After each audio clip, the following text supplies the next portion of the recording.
So, good day mga boss. So karon no naanapod tay order na KLX nga black gagi pang convert og sniper head og XRM head pero sniper type gyapon siya. So kanay siya mga boss, kanay siya XRM na black ang gamiton og head.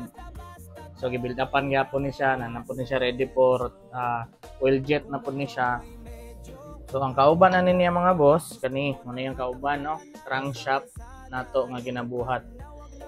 So naka-plus na ni siya pero stock rod lang ni siya. Pero naka-sniper na ni iyang timing gear. Same lang gihapon ni sila ning isa. So mo yung piston, gamay lang ni siya, 68mm lang ni. So mo yung pares ni ano. Kaning isa piston na niya is 80mm.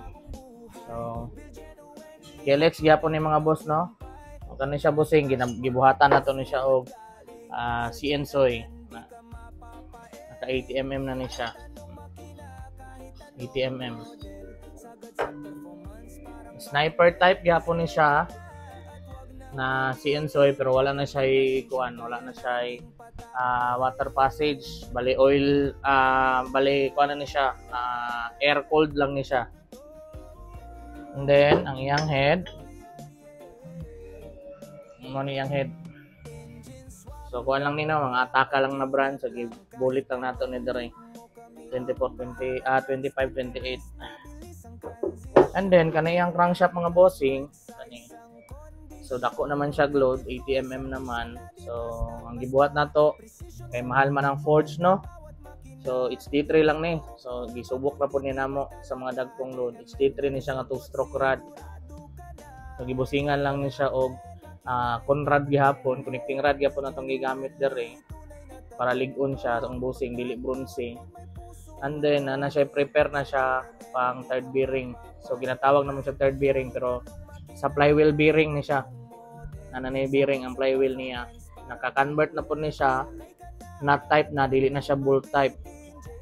Naka-sniper na po ni siya og timing gear para sa ato ang head nga gamiton dito nga sniper is nagapoy compression release. Nya ang ato ang center case. So mo ni atong center case nga gibuhat mga busing. So naka-prepare na ni siya daan gyapon oil jet no. Nanay oil jet. Naka-up na ni siya og 15mm. Then naka-bore out na ni siya og 86mm. So makita ninyo busing nakataas na siya. Unlike kaning isa na standard lang ang iyang height